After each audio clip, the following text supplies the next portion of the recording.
मेरी तरफ से सभी को राम राम, सत श्री अकाल, सलाम अलैकुम। मैं जनक फौजी जंतर मंतर पर मौजूदा हूँ और आज धरने के 374 दिन हैं। और इसी के साथ जैसे पहले की तरह धरना लगता है, सेम उसी तरह जो है वो धरना चल रहा है। और ये पहले की तरह जो है वो बोर्ड लगे हुए हैं, ये आप देख सकते हैं।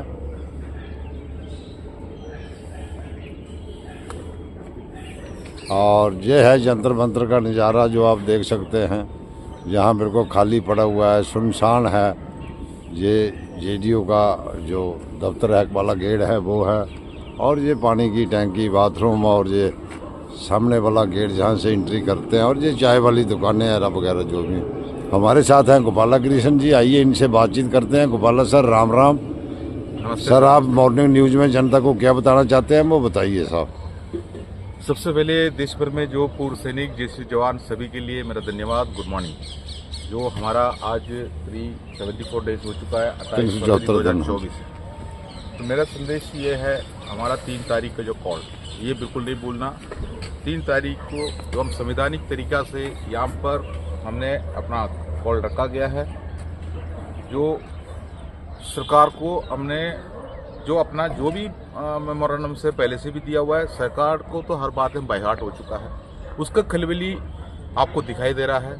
3 मार्च का जो प्रोग्राम है, उस प्रोग्राम से भारत सरकार में, पुलिस प्रशासन में, जो हमारा होम मिनिस्ट्री में, डिफेंस मिनिस्ट्री में, हर जगह पर खलबली मचा हुआ। आपने खुद ही देख रहा होगा, हम लोग जहाँ पर रेस्ट करता है उस जगह पर भी आराम से नहीं बैठ पा रहे हम, जो कि हमारा उस जगह पर जो मीडिया स्टिंग ऑपरेशन चल रहा है, जो मैंने 2-3 दिन पहले जो हमारा एक सम्मानित व्यक्ति है, वो खुद ही नेता है, वो खुद ही नेता बनने के लिए वो अपना इलेक्शन में लड़ा हुआ है, जो मतलब वो उसके बाद वो हार भी गया है, जो पंचायत का इलेक्शन हो, काउंसिलर का हो।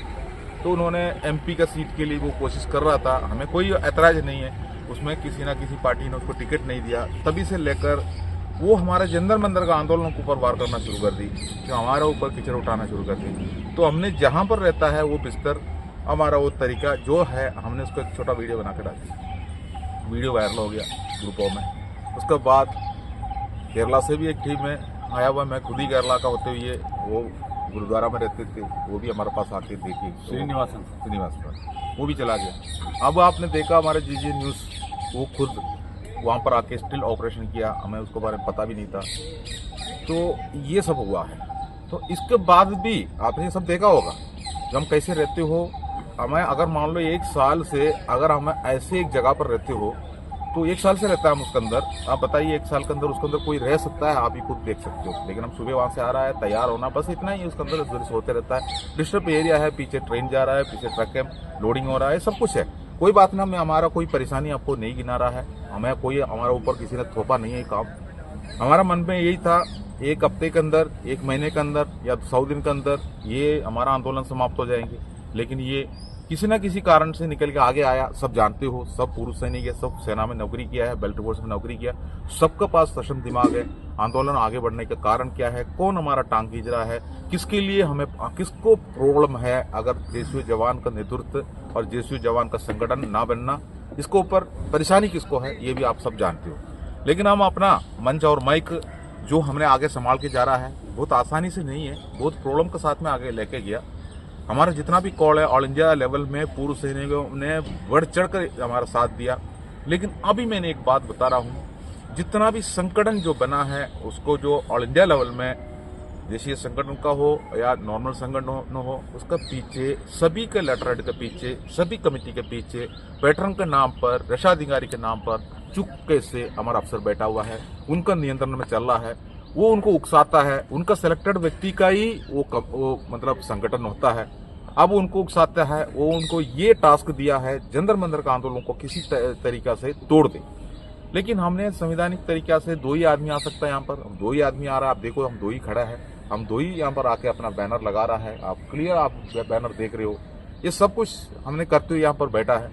लेकिन कल की बात है, हमको ये शाम का टाइम पर बहुत दुखी की बात है, वो हम वीडियो नहीं बना पाया है, इसलिए वीडियो नहीं बना पाएंगे, वो तो पुलिस प्रशासन का काम है। वो अचानक आ रहा है, उनका दिल्ली पुलिस का स्पेशल विंग, क्राइम ब्रांच का टीम, सीबीआई का टीम अलग अलग टाइम पर आके हमारा कमरा देख रहा है कल।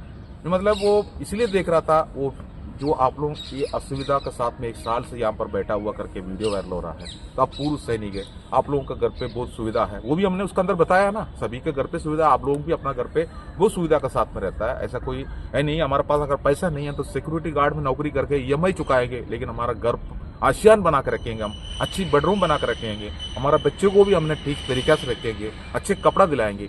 लेकिन हम पूर्व सैनिक होते हुए, कम उम्र में आने के बावजूद भी, सिक्योरिटी गार्ड में नौकरी करते हुए भी, बैंक से लोन लेकर हम ये करता है। अगर आप एक सर्वे करके देखना JCO जवान का, उसके अंदर से आपको 90% जो JCO जवान का नाम पर EMI कटते हुए दिखाई देंगे। ये भी सरकार को देखना चाहिए था। हम इतना कोई अमीर नहीं है, लेकिन हम सुविधा से रहता है। लेकिन आंदोलन के साथ में आ गया तो हम सुविधा के साथ नहीं रह सकता है। अगर 1 साल से सुविधा के साथ में अगर हमने रह गया तो हमारे पास पैसे नहीं होंगे। सीमित पैसा से सीमित खर्चा करके हम लोग वहां पर रहता है। लेकिन इसका प्रूफ लेने के लिए कल प्रशासन की तरफ से भी लोग आए, उन्होंने जाट धर्मशाला का रजिस्टर तक चेक किया। जो रजिस्टर आपको पता है, हम किसी जगह पर अगर एंट्री होता है तो वहां पर हमारा आधार कार्ड, हमारा एंट्री नाम वगैरह सब होता है। तो वहां पर उन्होंने 1 साल का, जैसे मान लो हमारा वहां पर बुकिंग हुआ था जो जाट धर्मशाला में 20 फरवरी पे, वो 20 फरवरी से कितना लोग आए थे, कौन सा जगह पर रहते, कितना संख्या कितना बढ़ा था, कितना घटा था, ये सब कल उधर चेकिंग हो गया। टीम आके चेकिंग किया था। उसके बाद उनको ये पता चला वाकई में हम लोग 1 साल से जो ऐसी असुविधा वाला जगह पर ही रहता है। लेकिन हमें कमांड करने वाला जो पंजाब का जो टीम है, जितना भी पंजाब से जत्थाबंदी जो 20 फरवरी में जो उसके अंदर आया था, जो चेन्नई से जोवा का, जो हमारा जोवा का जो प्रेसिडेंट है, आप सब जानते हो, मोहन रंगन सर, वो जब भी आता है, उनका टीम जब भी आता है, तमिलनाडु का टीम ने, जोवा का टीम ने जंतर मंतर का आंदोलन को 15-15 दिन 3 बार लेके गया था। विथ लेडीज के साथ आए थे वो लोग, वही जगह पर लेके गया था। और इसके बाद कई लोगों ने उसी के अंदर लेके गया, कई स्टेटों से जो आया। लेकिन कुछ VIP लोग थे, हमारा फेडरेशन का प्रेसिडेंट जैसे VIP लोग, उन्होंने फौज का जो हमारा सुविधा ले लिया था। वो VIP सुविधा है, उनको मिलता है, हमको नहीं मिल रहा है। मैं खुद ही उस वीडियो में बोला था, अगर हमारा यहाँ आंदोलन करने वाला बात पे कोई भी आता है तो उनको अपना जो आराम कर नहीं देता है। ये सब हमने यहाँ जेल आया, सबका रिपोर्ट हमारे पास है। लेकिन कल प्रशासन ने उसका पूरा आइडेंटिफिकेशन किया, उनको ये पता चला है 1 साल से हम लोग वहां पर रहता है, उनका पूरा रिकॉर्ड। पर सर ऐसा क्यों किया उन्होंने? उसने किया है सर, हमारा ये विरोधी दल है। विरोधी दल मतलब हमारा JCO जवान है, किसी के लिए वो काम कर रहा है। व्हाट्सएप ग्रुपों के अंदर आप शाम को देखो, हमें इतना कीचड़ उतार रहा है हमारे ऊपर। उनको ये पता होना चाहिए, कुछ भी हो वो JCO जवान का आवाज उठा के वहां बैठा हुआ है। ये विसंगति की लिस्ट देखो 10, ये जो हमारा मांग देखो, ये न्यायालय का जो मांग हमने किया है, ये सब हमने क्यों किया है? ये हमारे JCO जवान का जो प्रॉब्लम है, ऑल इंडिया में जो JCO जवान रहता है उनका प्रॉब्लम है। लेकिन कुछ लोग किसी के लिए काम कर रहा है, इन्होंने इसलिए काम कर रहा है क्योंकि वो वफादार बनना पड़ता है। ये भी हम बता रहा हूँ, सारे पूर्व सैनिक को हमारा अफसर सेटलमेंट नहीं कर सकता है। कुछ लोगों को उसका तरफ से फायदा भी मिलता है, वो किसी कमेटी में उसको मेंबर बना देंगे, नहीं तो उनका किसी फैक्ट्री में उसको नौकरी दे देंगे।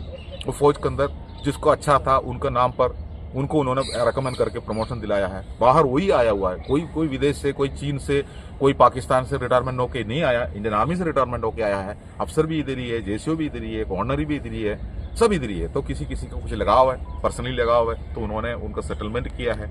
कभी विदेशों में सेटलमेंट किया है, बच्चों को पढ़ाई के लिए जो उनको मदद किया है, तो हर जगह पर मदद किया है। तो उन्होंने उनको कोई टास्क देता है तो उनको ना नहीं कर पा रहा है, वो मजबूरन वो जो बोलता है उसी जैसे करना चाहता है। तो जंतर मंतर में जो हम लोग परमिशन लेके बैठता है, तो परमिशन हमको कौन देना है? हमको पुलिस प्रशासन देना है, सरकार ने देना है। तो ड्रिल में तो इसलिए यहाँ पर हमें आके वो रोक टोक नहीं कर सकता, लेकिन इतना कर सकता है मानसिक रूप से हमें उखाड़ सकता है। वही वो लोग कर रहा है। अब उसी का ही रिजल्ट आपको 2-3 दिन से मिल रहा है। लेकिन मैं आपको ये कह रहा हूँ, इससे हमारा आंदोलन कमजोर नहीं पड़ना है। हम लोग देखो एक बड़ा नेतृत्व का साथ में काम कर रहा है, सबका सैनिक संघर्ष कमेटी ना। उन्होंने बनने के बाद भी कभी उसी का जो कमेटी के अंदर उन्होंने कभी भी किसी अफसर का जो उसका एंट्री होने नहीं दिया है, और कोई राजनीति एंट्री नहीं होने दिया। जितना बार उन्होंने आंदोलन किया है, ये अभी तक उसी हिसाब से जा रहा है।